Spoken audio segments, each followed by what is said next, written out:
तारागढ़ अजमेर के बारे में पढ़ते हैं आप। कुछ बातें फिर मेरी बताई हुई हिस्ट्री के अंदर कि 1113 में जब अजय राज ने अजमेर की स्थापना की थी, तब यहाँ पर किला भी बनवाया था, अजय मेरुगढ़ कहते थे।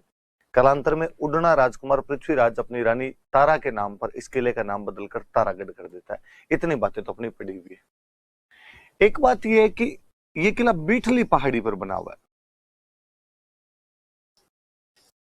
पहाड़ी का नाम है बीठली पहाड़ी, इसलिए इस किले को गढ़ बीठली भी कहा जाता है।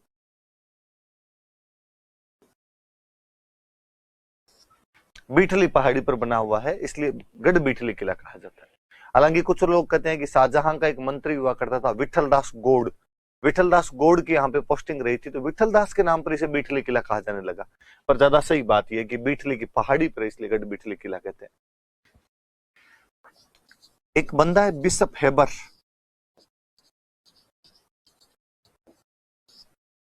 आप कहीं जयपुर में भी जब हम पढ़ रहे थे तब भी मैंने बताया था कि बिशप हेबर जयपुर के बारे में भी अपने कहता है कि जयपुर का जो परकोटा है वो मॉस्को की क्रेमलिन नगर की तरह है। वही बिशप हेबर इस तारागढ़ के लिए कहता है कि राजस्थान का जिब्राल्टर है, कि जिस प्रकार यूरोप में जिब्राल्टर का किला है उसी प्रकार राजस्थान में कोई किला है तो वो किला अजमेर वाला तारागढ़ है। इसे राजस्थान का जिब्राल्टर भी कहा जाता है। ये बात भी याद रखना आप कि राजस्थान का जिब्राल्टर कहते हैं इस किले। हिस्ट्री में शायद थोड़ी बातें मैंने और बताई थी आपको इस किले के बारे में कि एक बात ये थी कि रूठी रानी उमादे जो थी उसने अपना कुछ समय यहां बिताया था, और रूठी रानी उमादे यहां पर रही थी। औरंगजेब का भाई था दारा सिकोह, दारा सिकोह ने इसमें शरण ली थी। दोराईवाड़ा जब युद्ध हुआ था, दोराईवाड़ा युद्ध के बाद में दारा सिकोह इस किले के अंदर शरण लेता है। तो ये भी याद रखें आपने कि दारा सिकोह ने यहाँ पर शरण ली थी। विजय सिंह जोधपुर का एक राजा हुआ, विजय सिंह ने यह किला मराठों को दे दिया था। हुआ क्या था, विजय सिंह ने एक मराठा सेनापति को मार दिया था। विजय सिंह ने एक मराठा सेनापति को मारा था, जयप्पा सिंधिया। मेड़ता में मराठों के साथ एक युद्ध हुआ था विजय सिंह का, और उसके अंदर विजय सिंह हार गया था। विजय सिंह हार गया तो मराठे युद्ध हरजाना लेने के लिए गए थे। जयप्पा सिंधिया युद्ध हरजाना लेने के लिए गया, तो विजय सिंह ने उसको मेहरानगढ़ किले में बुला के मार दिया था। तो फिर मराठों ने कहा कि इस मृत्यु के बदले में मोताना दे, हमें तो रक्त मूल्य दिया जाए, तो उसने तारागढ़ वाला किला दिया था। तो जयप्पा सिंधिया की हत्या के बदले में, की हत्या के कारण यह किला मराठों को देना पड़ा था।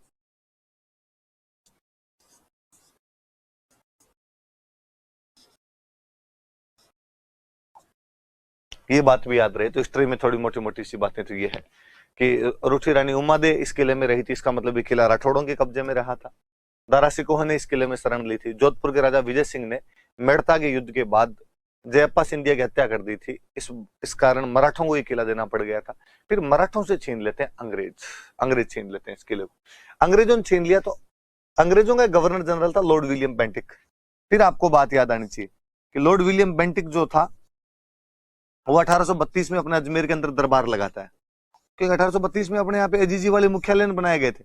तो लॉर्ड विलियम बेंटिक जब यहाँ पर आया था तो उसने कहा कि इसको सेनेटोरियम बना दिया जाए। तो लॉर्ड विलियम बेंटिक ने इसको सेनेटोरियम में बदल दिया था। सेनेटोरियम मतलब, तो हिंदी में अपने इसको बोलते हैं आरोग्य सदन। यदि कोई बीमार हो जाए तो बेड रेस्ट के लिए यहाँ पर भेजते थे। पास में छावनियां लगती थी उनकी, नसीराबाद, ये अजमेर उनका मुख्य अड्डा हुआ करता था। यदि कोई बंदा बीमार होता तो बेड रेस्ट के लिए यहाँ भेज दिया जाए उनको, तो यह आरोग्य सदन में भेज दिया करते थे। तो तारागढ़ अजमेर के अंदर है, बीठली पहाड़ी पर, इसलिए गढ़ बीठली कहा जाता है। बिशप हेबर के अनुसार ये राजस्थान का जिब्राल्टर कहलाता है। रूठी रानी उमादे ने अपना कुछ समय बिताया था। औरंगजेब के बाद दारा सिकोह ने यहाँ पर शरण ली थी। जोधपुर के महाराजा विजय सिंह को जयप्पा सिंधिया की हत्या के कारण ये किला मराठों को देना पड़ गया था। मराठों से अंग्रेजों ने ले लिया था, और अंग्रेजों ने यहाँ पर लॉर्ड विलियम बेंटिक ने सेनेटोरियम बना दिया था, आरोग्य सदन बना दिया था इस किले के अंदर। इमारतें कौन कौन सी है,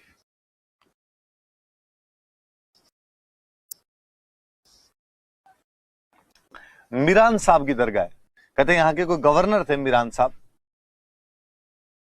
युद्ध में लड़ते हुए मारे गए थे किसी में, तो उनकी दरगाह बनी हुई। एक घोड़े की मजार बनी हुई है।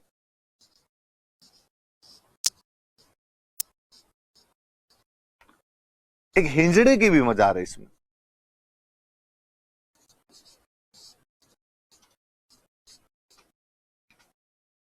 एक गुफा बनी हुई है इसके अंदर जिसका नाम है सीसा खान।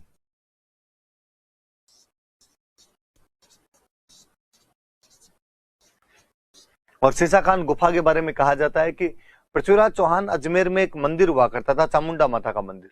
वो चामुंडा माता के मंदिर के डेली दर्शन करने के लिए जाया करता था, तो सीसा खान गुफा से सीधा सीधा जाता, ताकि राजा को शहर के अंदर से होकर नहीं जाना पड़े, डायरेक्टली पास दिया गया था राजा को वहां से, तो सीसा खान गुफा से होकर चला जाया करता था। ये बड़ी बड़ी चीजें याद रखना। यहाँ पे मीरान साहब की दरगाह बनी हुई, मीरान साहब यहाँ के गवर्नर रहे थे। घोड़े की मजार है, हिंजड़े की मजार है, सीसा खान गुफा है। मराठों के अधिकार रहा तो यहाँ पे तालाब बना हुआ है, झालरा बोलते तालाब को, तो नाना साहब का झालरा है।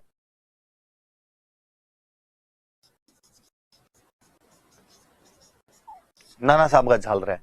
इस किले में 14 बुर्जे हैं।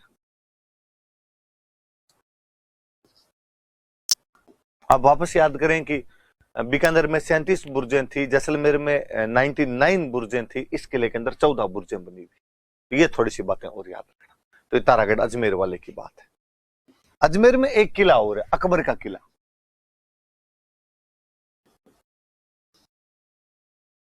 अकबर का किला ये भी अजमेर में। नाम से पता चलता है कि अकबर ने बनवाया था। 1570 में जिस साल वो नागौर दरबार लगा था, उसी साल अकबर ने इस किले का निर्माण करवाया था। अकबर इस किले का अजमेर में निर्माण करवाता। इसको अकबर का दौलत खाना भी कहते थे। अकबर अपने पैसे वैसे रखता है यहाँ पे, तो अकबर का दौलत खाना था भाई ये किला। कहते हैं हल्दी घाटी के युद्ध के लिए मान सिंह को रवाना करने के लिए अकबर इस किले तक तो आके गया था। तो हल्दी घाटी युद्ध की अंतिम योजना इस किले में बनी थी। तो यहां बैठ के भाई किधर से कौन जाएगा कौन नहीं जाएगा, क्या बातें थी, वो सारी यहां पे बैठ के की गई थी। हल्दी घाटी युद्ध की अंतिम योजना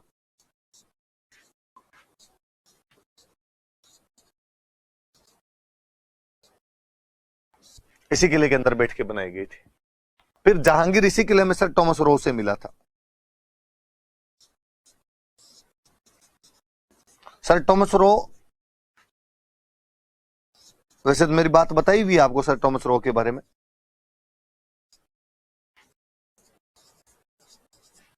कि अंग्रेजों का एक एम्बेसडर हुआ करता था, अंग्रेजों का दूत था एक। ईस्ट इंडिया कंपनी को व्यापारिक रियायतें दिलवाने के लिए, ट्रेड रिबेट दिलाने के लिए 10 जनवरी 1616 को अजमेर में जहांगीर से मुलाकात करता है और उनको टैक्स में छूट दिलाने के अंदर वो बंदा कामयाब हो जाता है। तो अंग्रेजों का वह राजदूत जो अंग्रेजों को व्यापारिक छूट दिलाने में कामयाब हो गया था, वो कौन था? तो सर टॉमस रो था। किससे मुलाकात करता है? जहांगीर से। कब करता है? तो 10 जनवरी 1616 को। कहां पर करता है? तो अजमेर के अंदर मुलाकात करता है। उस समय जहांगीर अपने अजमेर के अंदर था यहाँ पे, और यहीं पर वो टैक्स में छूट लेने में कामयाब रहा था। मिडिवल हिस्ट्री पढ़ोगे तो और अच्छे से टॉमस रो के बारे में पढ़ लोगे आप। पर याद रखना कि टॉमस रो की मुलाकात यहीं हुई थी, याद करना। इसीलिए टॉमस रो 1615 वाली मुगल मेवाड़ संधि के बारे में लिखता है कि मेवाड़ के राणा को बुद्धि से अधीन किया गया है, बल से नहीं। इसी टॉमस रो के बारे में बात। फिर ये अंग्रेजों के पास आ गया था। अंग्रेज इस किले में अपने हथियार रखते थे, इसलिए अंग्रेजों के टाइम इस किले को बोलने लगे थे मैगजीन का किला।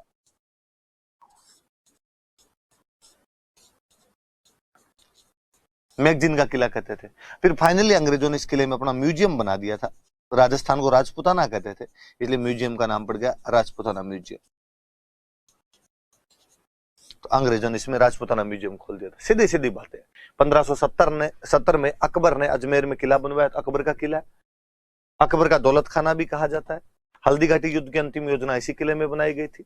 10 जनवरी 1616 को British ambassador sir Thomas Roe ने जहांगीर से यहीं पर मुलाकात की थी। अंग्रेज कब्जा करने के बाद यहाँ पर अपने हथियार रखते थे, इसलिए मैगजीन का किला कहते थे। अंग्रेजों ने बाद में यहाँ पे संग्रहालय बना दिया था, म्यूजियम बना दिया था, इसलिए राजपुताना म्यूजियम इसका नाम कर दिया गया था। अकबर के किले के बारे में सीधी सीधी मोटी मोटी बात ये है। अभी हम तारागढ़ अजमेर की बात कर रहे थे, तो एक तारागढ़ किला और है बूंदी में। राजस्थान में 2 तारागढ़ है, एक तारागढ़ अजमेर वाला है, एक तारागढ़ बूंदी वाला है। फिर मेरी बात बताई गई 1354 में बरसिंह ने इस किले का निर्माण करवाया था। तारागढ़ क्यों कहते हैं ये बात? उसको तो तारागढ़ इसलिए कहते हैं क्योंकि उड़ना राजकुमार पृथ्वीराज की रानी तारा वहां पर रहती थी। इसको तारागढ़ इसलिए कहते हैं कि झील में चमकते तारे के समान दिखाई देता है, shining star in a lake,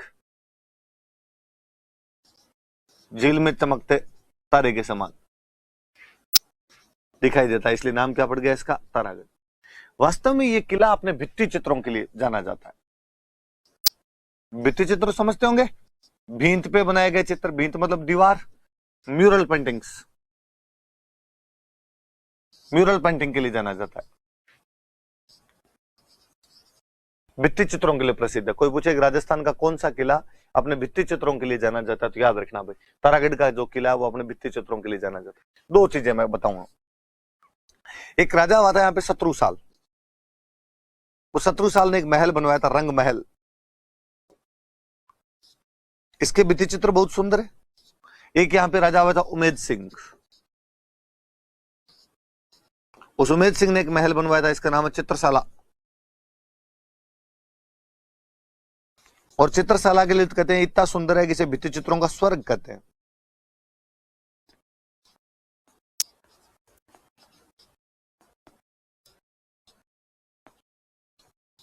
किसे भित्ति चित्रों का स्वर्ग कहा जाता था, किसको? तो उमेद सिंह ने जो चित्रशाला बनाई थी भित्ति चित्रों का स्वर्ग कहलाती है। तो राजस्थान का कौन सा किला अपने म्यूरल पेंटिंग से भित्ति चित्रों के लिए जाना जाता है, तो बूंदी का तारागढ़ किला जाना जाता है। और उमेद सिंह ने यहाँ पे चित्रशाला बनवाई जो भित्ति चित्रों का स्वर्ग है, शत्रुसाल ने यहाँ पे रंग महल का निर्माण करवाया था। ये बातें थोड़ी याद रखना।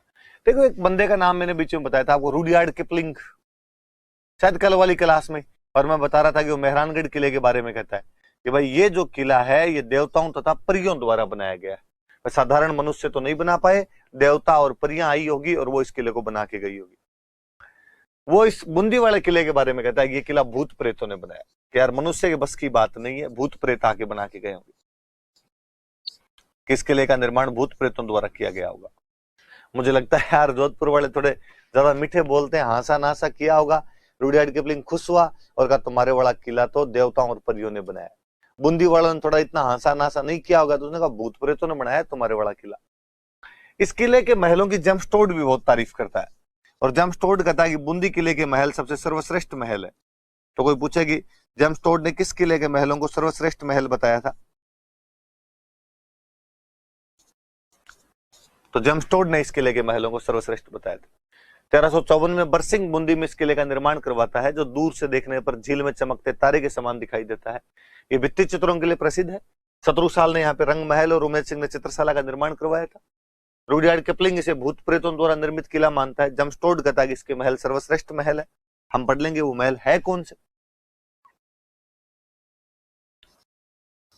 इमारतें कौन सी। अनिरुद्ध नाम का राजा हुआ था, इसलिए उसके नाम पर अनिरुद्ध महल है। सुख महल बना हुआ है, छत्र महल बना हुआ है, तो अनिरुद्ध महल, सुख महल, छत्र महल। देखो सुख मंदिर है आमेर वाले किले में, सुख महल इसके अंदर। एक रानी जी की बावड़ी है, कहते हैं ये जो अनिरुद्ध था इसकी एक नाथावत रानी थी, अनिरुद्ध की नाथावत रानी ने इसका निर्माण करवाया था, इसलिए रानी जी की बावड़ी है।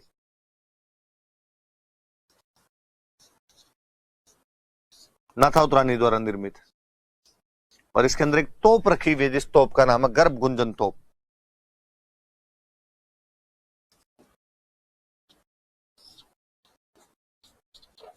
और यदि आपको थोड़ा बहुत याद हो तो मैंने बताया था कि कोटावाड़ा भीम सिंह जब बूंदी पर अटैक करता तो यहाँ से 2 तोपें उठा के ले गया था, धूल धानी और कड़क बिजली, तो वो तोपें वो 2 उठा के ले गया था यहाँ से। तो ये थोड़ा याद रखें। अनिरुद्ध महल है, सुख महल है, छत्र महल है, रानी जी की बावड़ी। ये रानी जी की बावड़ी अनिरुद्ध की रानी नाथाउत रानी जो थी उसने निर्माण करवाया था। गर्भ गुंजन तोप है, कड़क बिजली और धूल धानी जो 2 तोपें थी वो कौन उठा के ले गया था, तो भीम सिंह उठा के ले गया था। तो ये बातें थोड़ी सी ध्यान रखना आप। ये बूंदी वाला किला है। तो 2 तारागढ़ है। ये क्वेश्चन भी पूछा हुआ है कि राजस्थान में तारागढ़ कौन कौन सी जगह पर स्थित है, तो एक अजमेर में और एक कहां पे आपका बूंदी। अब चलो एक बड़ा किला अपने और पढ़ते हैं, तो इधर ये पढ़ते हैं अपने जालोर वाले ने ये किले पढ़ते हैं, तो जालोर वाला किला लेते हैं।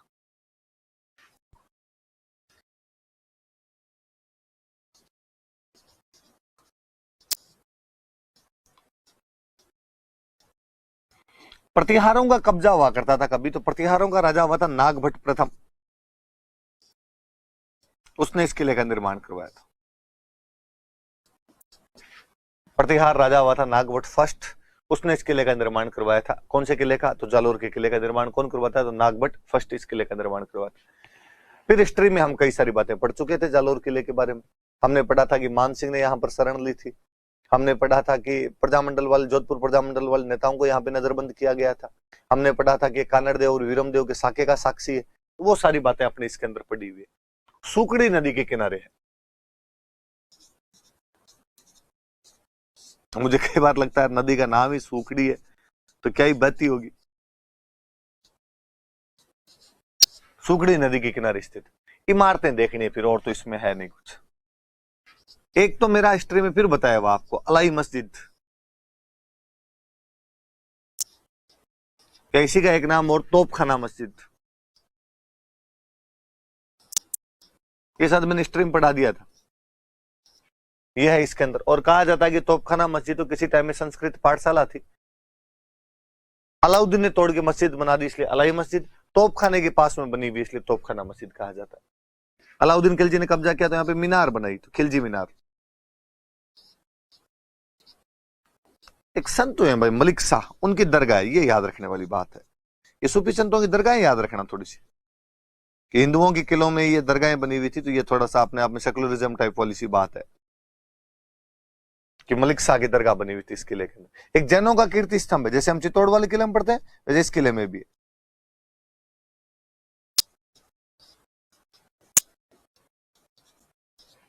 ये मोटी मोटी सी बात याद रखना। अलाई मस्जिद या उसी को तोपखाना मस्जिद, खिलजी मीनार, मलिक शाह की दरगाह, जैनों का अपने आप में कीर्ति स्तंभ बना हुआ है, ये जालोर के किले। तो प्रतिहार राजा नागभट्ट फर्स्ट ने बनवाया था, सुकड़ी नदी के किनारे स्थित।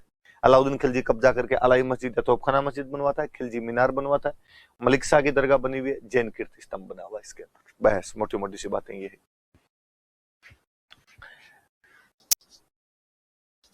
अचलगढ़ का किला,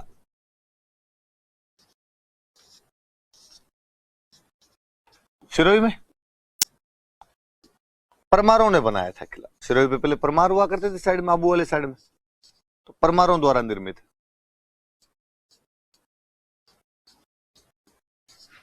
एक बार फिर अपनी पड़ी हुई है बात कि कुंभा ने इस किले का पुनर्निर्माण करवाया था 1452 के अंदर, ये बात भी अपनी पड़ी हुई है। बाद में तो इस किले में भी इमारतें हैं याद रखने वाली, और कोई बात है नहीं याद रखने वाली। इमारतें जैसे इसके अंदर एक मंदिर है अचलगढ़ में, इसलिए मंदिर का नाम है अचलेश्वर महादेव।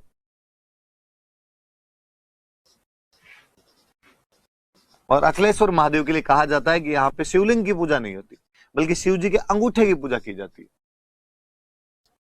पूछे भाई कौन से किले में शिव जी के अंगूठे की पूजा की जाती है, तो वो जो किला है वो अचलगढ़ किला, और उसका कौन सा मंदिर है तो अचलेश्वर महादेव मंदिर है। इसमें एक राजस्थान के कवि हुए जिनकी मूर्ति लगी हुई है, दुर्सा आढ़ा। तो इस किले में दुर्सा आढ़ा की मूर्ति है। आपको याद आया तो राव सुल्तान के दरबार में थे, और राव सुल्तान के दरबार में इन्होंने एक बुक लिखी थी, राव सुल्तान रा कवित, हिस्ट्री में पढ़ाया हुआ, तो उनकी मूर्ति, ये बड़ी जोरदार बात है। अक्सर आप साहित्यकारों की मूर्तियां देखते नहीं है, पर इसमें दुर्सा आढ़ा की मूर्ति लगी हुई है। मुझे बड़ा अचंभा हुआ था, मैं 2018 में रसिया गया था, तब हमने देखा कि रसिया के हर चौराहे पे या तो वहां के जनरलों की मूर्तियां लगी हुई थी या साहित्यकारों की मूर्तियां लगी हुई थी। या तो हम गाइड से पूछते कि ये कौन है, तो वो कहता कि ये तो सेकंड वर्ल्ड वॉर का हमारा जनरल था, ये फर्स्ट वर्ल्ड वॉर में लड़ा था, ये नेपोलियन के खिलाफ लड़ा था, ये जापान वाले युद्ध के अंदर लड़ा था हमारे। या वो बताते तो मैक्सिम गोर्की है, ये दोस्तोवस्की है, ये तोल्स्टॉय है, ये सारे के सारे उनके साहित्यकार थे। मुझे बड़ा अच्छा लगा कि यार भारत के अंदर हम कभी नहीं देखते कि साहब ये जनरल मानेकशॉ का स्टेच्यू लगा हुआ है यहाँ पे किसी शहर के बीचों बीच चौराहे पे लगा हुआ हो, या हमें देखने को मिले कि ये सगत सिंह का स्टेच्यू लगा हुआ है, या हमें देखने को मिले कि अरुण क्षेत्रपाल का स्टेच्यू लगा हुआ है, ये शैतान सिंह का स्टेच्यू लगा हुआ है। जो भी भारत के बड़े बड़े युद्धों के अंदर जो नायक रहे तो उनके बारे में अपने को देखने को नहीं मिलता है। और ये तो फिर भी क्या पता, मुझे लगता है यार छोटे मोटे शहरों के अंदर मिल जाते हैं शहीदों वाले तो, पर कितने शहरों में हमने प्रेमचंद जी के स्टेच्यू लगे देखे, या हम में से कितने लोगों ने सूर्यकांत त्रिपाठी निराला का स्टेच्यू देखा, या कोई निर्मल वर्मा का स्टेच्यू देखा। मुझे लगता है कई लोगों ने तो निर्मल वर्मा का नाम भी नहीं सुना होगा, या महादेवी वर्मा या मनु भंडारी के स्टेच्यू कहाँ देख लेते हैं। जो देश अपने साहित्यकारों की इज्जत नहीं कर पाता, फौज के जनरलों की इज्जत नहीं कर पाता, इसे बुरी स्थिति तो क्या होगी। पर ये एक बड़ी बात है कि राजस्थान के किले में राजस्थान के एक साहित्यकार की मूर्ति लगी हुई है, वो साहित्यकार दुर्सा आढ़ा है। मैं साहित्य पढ़ाऊंगा, इनके बारे में और कई सारी बातें करूंगा आपसे। इसमें कुंभा और उद्दा दोनों बाप बेटों, सॉरी हाँ, कुंभा और उद्दा दोनों बाप बेटों की मूर्तियां, जिनके नाम है सावन भादो की मूर्तियां। सावन भादो। ये वास्तव में कुंभा और उद्दा की मूर्तियां हैं। कुंभा उद्दा था उसका बेटा जिसने उसको कुंभलगढ़ में मार दिया था, उनकी मूर्तियां लगी हुई।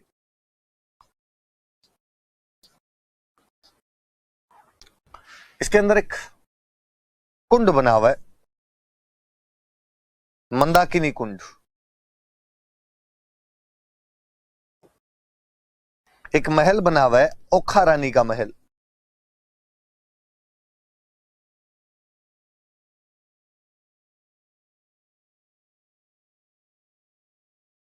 ओखा रानी का महल बना हुआ है। एक इसमें जगह जिसका नाम है भौरा थल। ऐसा कहा जाता है कि महमूद बेगड़ा गुजरात का एक राजा था और महमूद बेगड़ा ने अचलेश्वर महादेव मंदिर तोड़ने के लिए अचलगढ़ किले पर आक्रमण किया। उसकी सेना जब मंदिर तोड़ने के लिए ऊपर जा रही थी तब मंदिर के पास में एक जगह से मक्खियां निकली। वो बड़े वाली मक्खियां होती है, भौरा मक्खी जिनको बोलते हैं, वो भौरा मक्खियां निकली और महमूद बेगड़ा की सेना पर आक्रमण कर दिया। महमूद बेगड़ा ने हाथ जोड़े और महमूद बेगड़ा ने कहा कि भाई ठीक है डोकरा, नहीं तोड़ेंगे तेरा महल, छुड़ा तो सही। तब जाके उनका पीछा छुड़ा गया था। तो वह जगह जहां से भौरा मक्खियां निकली थी उस जगह का नाम क्या पड़ गया? तो भौरा थल नाम पड़ गया उस जगह। अचलगढ़ का किला परमारों द्वारा बनाया गया था, जिसका कुंभा 1452 में पुनर्निर्माण करवाता है। कुंभा और उसके बेटे उद्दा की मूर्तियां लगी हुई, जिनको सावन भादो कहा जाता है। राजस्थान के मूर्धन्य साहित्यकार दुर्सा आढ़ा की मूर्ति है। अचलेश्वर महादेव मंदिर में शिव जी के अंगूठे की पूजा की जाती है। मंदाकिनी कुंड और ओखा रानी का महल है। वह स्थान जहां से महमूद बेगड़ा की सेना पर मधुमक्खियों ने आक्रमण कर दिया था, भौरा थल कहलाता है। ये अचलगढ़ के किले के बारे में याद रख लेना भाई। इधर एक और किसी किले की बात करूं तो मैं कहूं सिवाना। सिवाना किला बाड़मेर। वीर नारायण पंवार ने इस किले का निर्माण करवाया था।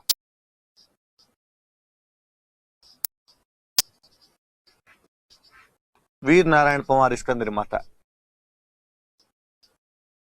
खूब सारी बातें मेरी बताई हुई है। सिवाना के किले के बारे में मेरा यह भी बताया हुआ है कि यह जालोर की चाबी थी और मारवाड़ के राठौड़ों की शरण स्थली थी। मालदेव शेरशाह सूरी के आक्रमण के समय इसी किले में शरण लेता और चंद्रसेन ने लंबे समय तक इस किले को अपना मुख्य केंद्र बनाकर अकबर के खिलाफ अटैक किए थे। कालांतर में शाहबाज खान इस किले को जीत लेता है। हम ये भी पढ़ते हैं कि 1308 में सातल और सोम अलाउद्दीन खिलजी के खिलाफ साका करते हैं और 1589 में कल्ला रायमलोत अकबर के खिलाफ साका करता है। हमने ये भी पढ़ा था कि प्रजामंडल आंदोलन के दौरान जयनारायण व्यास को इस किले में नजरबंद करके रखा गया था। तो कुछ बातें तो अपनी पढ़ी हुई। वीर नारायण पंवार ने किला बनवाया था। यहाँ पे कुम्मट झाड़ी की अधिकता है।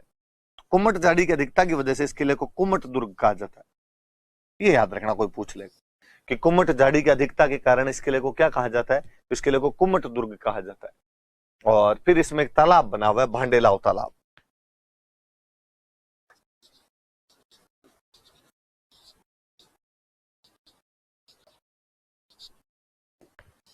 तो इस किले में भांडेलाव तालाब बना हुआ है, ये भी थोड़ा सा याद रख लेना। इस किले में भांडेलाव तालाब, तीन ही बातें हैं। वीर नारायण पंवार ने बनवाया था। कुम्मट झाड़ी के अधिक, कुम्मट झाड़ी का नाम होता है, वो झाड़ी होती है कुम्मटिया, तो कुम्मट झाड़ी की वजह से कुम्मट दुर्ग कहा जाता है। और इसके अंदर क्या बना हुआ आपके? तो भांडेलाव तालाब बना हुआ है। मैं जब इधर पश्चिमी राजस्थान की बात कर रहा हूं तो मैं एक किला और लेना पसंद करूंगा, भटनेर। हिस्ट्री की कुछ बातें अपने भटनेर के बारे में पढ़ी हुई है। उनमें से कुछ बातें ये थी कि एक बात तो मैंने ये बताई थी कि 1805 में बीकानेर का राजा सूरत सिंह यहां पर कब्जा कर लेता है। उस दिन मंगलवार था, इसलिए भटनेर का नाम बदलकर उसने हनुमानगढ़ कर दिया था। एक बात तो हमने ये पढ़ी थी इस किले के बारे में। और तो भटनेर के बारे में क्या पढ़ा था हमने कि भाटियों की शुरुआती दौर के अंदर राजधानी रहा था, इसलिए उत्तरी सीमा का प्रहरी या उत्तर भड़कीवाड़ भाटियों को इसी वजह से कहा जाने लगा। ये पढ़ा। भाटियों का कब्जा रहा था, तो इस किले का जो निर्माता है वो भूपत भाटी है। भाटियों ने बनवाया था। भाटियों का किला इसलिए भटनेर, नेर का मतलब तो छोटा नगर होता था। बिक्का का नगर तो बीकानेर, भाटियों का नगर तो भटनेर। सांगा ने नेर बसाया तो सांगानेर। सांगा यहाँ पे जयपुर का राजकुमार हुआ करता था, वो सांगा नहीं, राणा सांगा वाला। तो भूपत भाटी द्वारा निर्मित।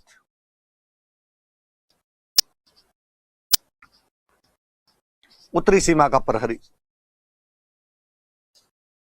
क्योंकि उत्तर की तरफ से जितने अटैक हुए थे वो सारे बेचारे किस किले ने झेले? भटनेर के किले। तो हम कहते हैं सर्वाधिक विदेशी आक्रमण झेलने वाला किला है, कि मैक्सिमम फॉरेन अटैक यदि किसी ने कन्फ्रंट किए तो वो किला कौन सा था? तो वो भटनेर का किला था, सर्वाधिक विदेशी आक्रमण झेलने वाला किला।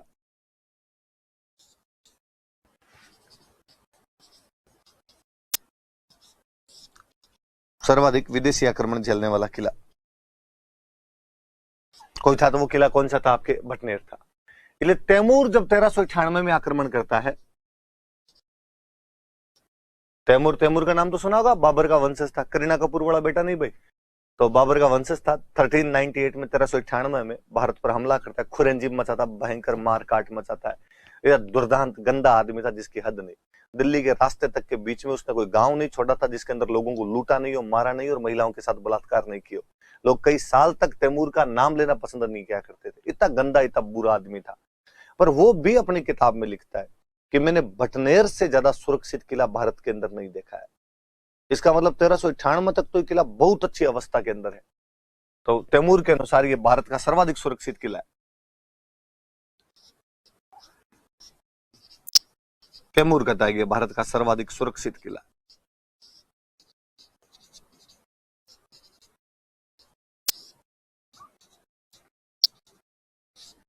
भारत का सर्वाधिक सुरक्षित किला है। इस तैमूर वाले आक्रमण के समय 1398 में जब उसने अटैक किया था, तो इस किले के अंदर जोहर किया गया था। और कहते वो जो जोहर था उसमें हिंदू महिलाएं तो थी, हिंदू महिलाओं के साथ साथ में मुस्लिम महिलाएं भी थी।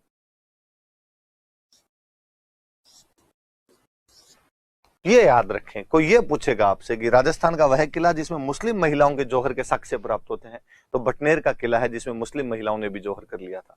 कब किया था? तो तैमूर के आक्रमण के समय जौहर किया गया था। महमूद गजनवी आक्रमण करता है। कामरान हुमायूं वाला भाई था, वो अटैक करता है, कामरान तो कब्जा ही कर लेता है। यहाँ पे हम पढ़ते हैं राव जैत सिंह छंद जो राती घाटी वाले युद्ध की जानकारी देती है, तो वहां मैंने बताया था कि कामरान इस युद्ध से पहले बटनेर पर कब्जा कर लेता है, फिर वो बीकानेर पर अटैक करता है और जैत सिंह उसको, आपको जो राती घाटी वाला युद्ध है उसके अंदर जैत सिंह उसको हरा देता है। तो गजनवी का अटैक था, कामरान का अटैक हुआ था। यहाँ पे इमारतें कौन सी है? तो इमारतें, एक तो बलबन का भाई था एक शेर खान, उस शेर खान की कब्र है इसमें। बलबन का भाई था, बलबन एक सुल्तान हुआ था, उस बलबन का भाई था शेर खान, उसकी कब्र बनी हुई है इसके अंदर। एक रायसिंह जो था, बीकानेर वाला रायसिंह, उसका एक बेटा था दलपत सिंह, उसने विद्रोह किया था। तो दलपत सिंह विद्रोह करता हुआ मारा गया था, उसकी 6 रानियां यहाँ पे सती हुई थी। तो दलपत सिंह की 6 रानियों के स्मारक बने हुए, दलपत सिंह और उसकी 6 रानियों के स्मारक।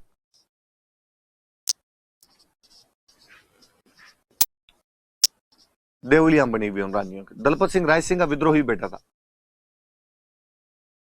बगावत कर देता वो। दलपत सिंह बीकानेर वाले राय सिंह का विद्रोही बेटा था।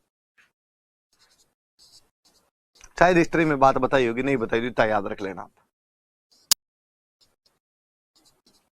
एक इस किले के अंदर मामा भाणजा की मजार है, याद रखना। मामा भाणजा की छतरी तो अपने जोधपुर वाले किले में, इस मामा भाणजा की मजार बनी हुई।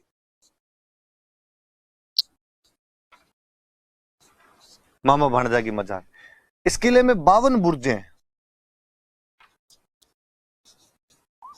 वापस याद करना, 99 जैसलमेर, 37 बीकानेर, 14 तारागढ़, 52 बटनेर के किले के अंदर बनी हुई।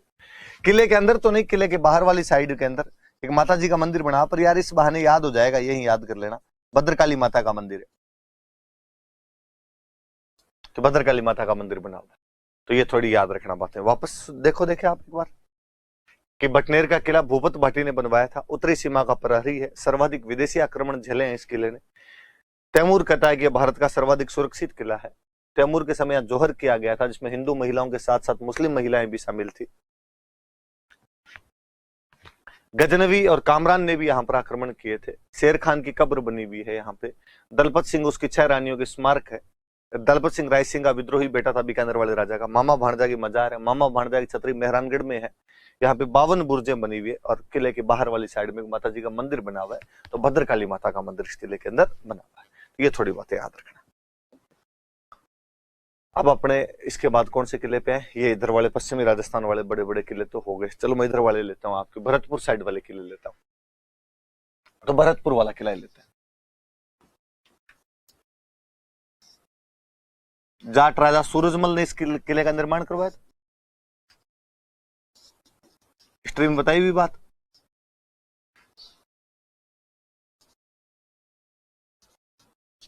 सूरजमल जी द्वारा निर्मित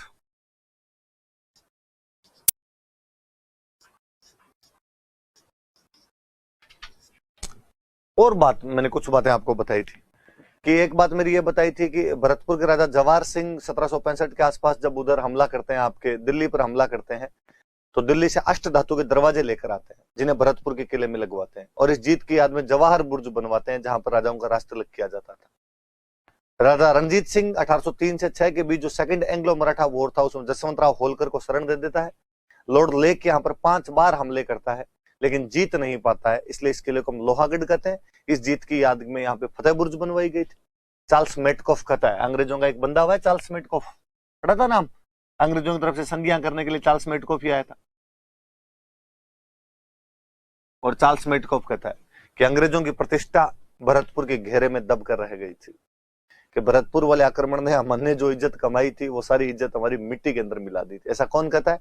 तो चार्ल्स मेटकॉफ ने कहा था कि अंग्रेजों की संपूर्ण प्रतिष्ठा भरतपुर के घेरे में दब कर रह गई है। और भरतपुर का घेरा डालने वाला अंग्रेजों का सेनापति कौन था? Lord lake. और वो बहादुर राजा जिसने भरतपुर के राजा ने अंग्रेजों का मुकाबला किया था कौन था? तो महाराजा रणजीत सिंह, जो शरणागत की रक्षा के लिए अपने प्राणों की जी जान की बाजियां लगा देते हैं। और वो शरणागत कौन था? जसवंतराव होलकर। ये तमाम बातें हमारी पढ़ी हुई। इस किले के बारे में थोड़ी बात बताऊं। इस किले के लिए 2 नदियों का पानी रोका गया है। एक तो 2 नदियां हैं, एक नदी का नाम है बाणगंगा, मुझे लगता है आपके याद आई होगी। एक नदी का नाम है रूपा रेल।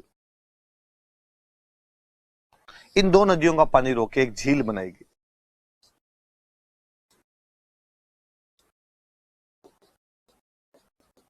ये जो झील है इस झील का नाम है मोती झील।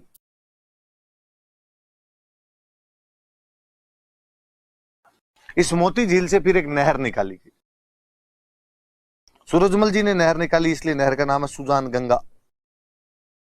देखो सूरजमल जी के टाइम एक बुक भी लिखी गई थी, मंगल सिंह पुरोहित की बुक का नाम है सुजान सम्मत विलास, तो नहर का नाम भी सुजान गंगा नहर।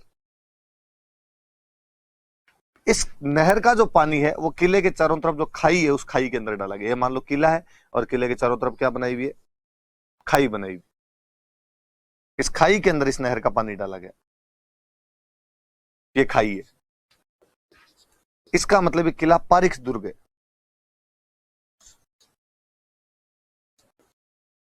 किसका उदाहरण है? पारिख दुर्ग का उदाहरण। वापस देखना, बाणगंगा तथा रूपारेल नदियों का पानी रोककर मोती झील बनाई गई। मोती झील से सुजान गंगा नामक नहर निकाली गई। सुजान गंगा नहर का पानी लोहागढ़ किले की खाई के अंदर डाला गया था। इस किले के चारों तरफ खाई बनी हुई है, इसका मतलब किला कैसे दुर्ग का उदाहरण है? पारिख दुर्ग का उदाहरण। बनवाया किसने था? तो जाट राजा सूरजमल ने इस किले का निर्माण करवाया था। इमारतें कौन कौन सी पढ़ लेते हैं। राजा सूरजमल जी की एक रानी हुआ करते थे किशोरी देवी, तो उनके नाम पर एक महल बना हुआ किशोरी महल। एक बना हुआ इसमें दादी मां का महल।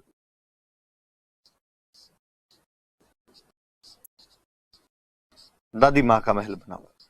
एक बनी हुई है वजीर की कोठी, तो वजीर रहा होगा उसकी कोठी बनी हुई। यहां पर 2 मंदिर याद रखना, तो गंगा मंदिर है यहां पर। एक जनतापुरी राम जी का मंदिर बनाना चाहती है, यहां पे लक्ष्मण जी का मंदिर है।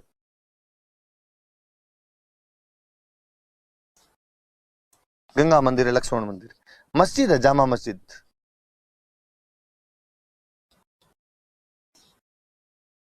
तो ये थोड़ी चीजें याद रखना। किशोरी महल है, किशोरी देवी जी सूरजमल जी की रानी थे। दादी माँ का महल है, वजीर की कोठी है, गंगा मंदिर लक्ष्मण मंदिर याद रखना, गंगा नदी पे और राम के जब भाई जो लक्ष्मण उन पे, और जामा मस्जिद बनी हुई है। तो ये इसके मुख्य मुख्य इमारतें बोल बोल के देखना, 2-4 बार बोलोगे तब याद होगी। किशोरी महल है, दादी माँ का महल है, वजीर की कोठी है, गंगा मंदिर है, लक्ष्मण मंदिर है, जामा मस्जिद बनी हुई है। यहाँ पर एक किला और बयाना, भरतपुर में एक किला और। बयाना के बारे में खूब सारी बातें मेरी बताई हुई। बयाना के बारे में एक बात यह है कि गुप्त राजा समुद्रगुप्त ने यहाँ पर आक्रमण करके और यहाँ पे विजय स्तंभ का निर्माण करवाया था, जो राजस्थान का पहला विजय स्तंभ है।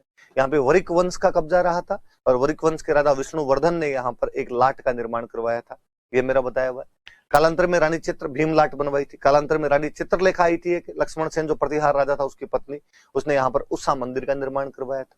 हम ये भी जानते हैं कि बयाना से हमें गुप्तों के सिक्कों का सबसे बड़ा भंडार मिला, जो बयाना के समीप एक जगह नगला छेल से हमें प्राप्त होता है।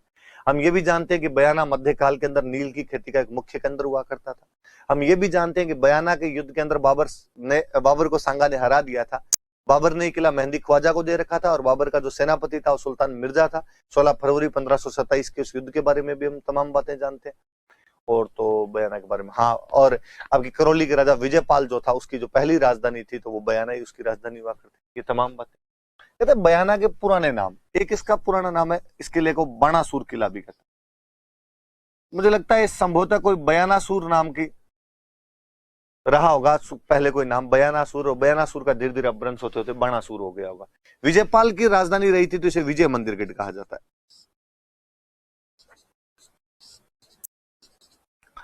बादशाह बाबर ने यहां पर कब्जा कर लिया था इसलिए बादशाह का किला कहते हैं। खानवा युद्ध के बाद बाबर खुद भी आके गया था यहां पे, इसलिए इसको बादशाह का किला भी कहा जाता है। इमारतें याद करनी है बस, इसकी भी, और कुछ याद नहीं करना आपने को। इमारतों के नाम भी बड़े जोरदार है। लोधी मीनार, एक दाऊद खां की मीनार, लोधी मीनार, दाऊद खां की मीनार। एक और है आपके सादुल्ला सराय,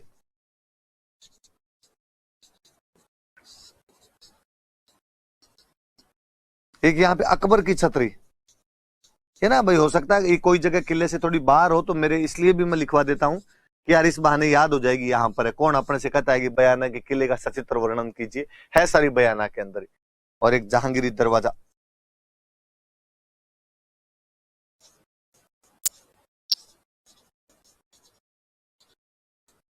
जहांगीरी दरवाजा तो याद रखना। कौन कौन सी इमारतें हैं? लोधी मीनार है, दाऊद खां की मीनार है, सादुल्ला सराय है, अकबर की छतरी है और जहांगीरी दरवाजा है। इस किले को बाणासुर का किला कहते हैं, विजय मंदिरगढ़ कहते हैं और बादशाह का किला कहा जाता है। सारी बातें याद रखना। मुझे जहांगीरी दरवाजा जब मैं पढ़ता हूं तो मुझे याद आता है कि जहांगीरी दरवाजा बयाना के किले में है, पर जहांगीर के महल पुष्कर के अंदर है। याद रखना भाई, ये क्वेश्चन एक बार पूछा हुआ है, स्टार लगा लेना नोट्स में लिखते टाइम, कि जहांगीर के महल पुष्कर में है।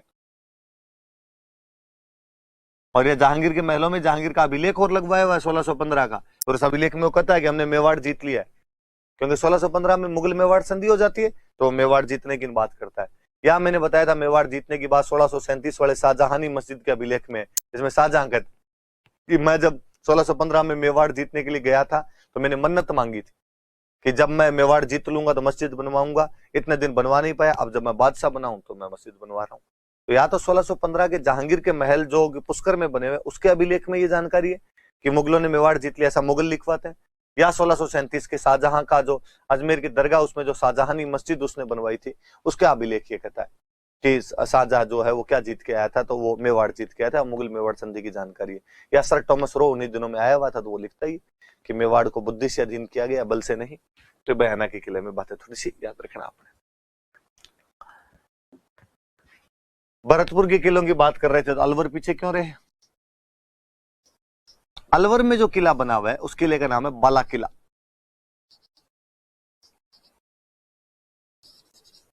ए लघुराय इस किले का निर्माण करवाता है। ए लघुराय कौन? तो ए लघुराय जो है वो आपका कौन है? तो काकिल देव का बेटा। काकिल देव कहां का राजा? तो आमेर का राजा। और कहा तो ये जाता है कि ए लघुराय के नाम पर इस जगह का नाम अलपुर रखा गया था। अलपुर अपभ्रंश होते होते अलवर पड़ गया। कुछ लोग ये भी कहते हैं कि नहीं, यहाँ पे सालव जनपद हुआ करता था, इसलिए सालवपुर हुआ करता था इस जगह का नाम, और सालवपुर सालवपुर करते करते अलपुर वार, अलपुर से धीरे धीरे अलवर हो गया। जो भी बात रही हो, पर एक बात जरूर है कि अलघुराय ने इस किले का निर्माण करवाया था, काकिल देव का बेटा था। कालांतर में किला निकुंभ चौहानों के पास रहा था और निकुंभ चौहानों ने इस किले का पुनर्निर्माण करवाया था। चौहानों की शाखा होती है कोई निकुंभ, तो उन्होंने इसका पुनर्निर्माण करवाया, रिकंस्ट्रक्शन करवाया था। कालांतर में हसन खान मेवाती, एक बहादुर अफगान सेनापति जो खानवा के युद्ध में राणा सांगा की तरफ से लड़ता है, उस हसन खान मेवाती ने भी इस किले का पुनर्निर्माण करवाया था। तो अलवर का बाला किला जो है अलघुराय निर्माण करवाता है। चौहानों की एक ब्रांच निकुंभों ने इसका पुनर्निर्माण करवाया था। हसन खान मेवाती इसका पुनर्निर्माण करवाता है। कहते हैं बाबर इस किले में आके गया था, बाबर इस किले के अंदर आया था। कहते जहांगीर तो इस किले में 3 साल तक रुका था, इसलिए किले का नाम पड़ गया था सलीम महल। जहांगीर का नाम सलीम था, यार ये तो सलीम का महल है। निकुंभों ने यहां पर एक महल बनवाया था, इसलिए इसके अंदर एक निकुंभ महल बना हुआ। इस किले के अंदर तो नहीं, पर किले के बाहर वाली साइड में करणी माता का मंदिर है यहां पर एक, याद रखेंगे। अलवर में करणी माता का मंदिर थोड़ी अलग सी बात है भाई। कहते हैं कि अलवर के राजा बख्तावर सिंह एक बार बीमार हुए थे और उनको किसी ने कहा कि यदि आप करणी माता का नाम लोगे तो ठीक हो जाओगे, तो उन्होंने करणी माता का नाम लिया, वो ठीक हो गए, तो फिर उन्होंने करणी माता का मंदिर वगैरह बनवाया था। अलवर का बाला किला, लघुराय काकिल देव का जो बेटा निर्माण करवाता है। चौहानों की एक ब्रांच निकुंभों ने पुनर्निर्माण करवाया, निकुंभ महल बनवाया था यहाँ पे। हसन खान मेवाती इसका पुनर्निर्माण करवाता है। बाबर इस किले के अंदर आया था। जहांगीर ने यहाँ पे 3 साल तक रह के गया था, इसलिए इसको सलीम महल कहने लग गए थे। और बाहर किले के बाहर वाली साइड में करणी माता का मंदिर बना हुआ है। अलवर में एक किला और है, कांकनबाड़ी का किला, ये भी अलवर के अंदर पड़ता है।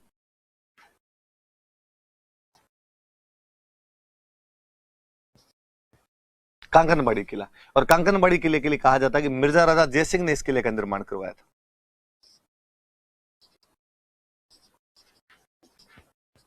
मिर्जा राजा जयसिंह इस किले का निर्माता था। और औरंगजेब ने अपने भाई दारा सिकोह को यहाँ पे गिरफ्तार करके रखा था। दारा सिकोह ने शरण तो अजमेर वाले तारागढ़ में ली थी, और औरंगजेब ने उसको गिरफ्तार करके कहीं पे रखा था, तो वो कांकनबाड़ी वाला किला। औरंगजेब ने उसको यहाँ पे गिरफ्तार कर लिया था, यहाँ पे या यहाँ पे गिरफ्तार करके उसको रखा था। तो ये भाई बड़े किले आपके, तो ये थोड़े बड़े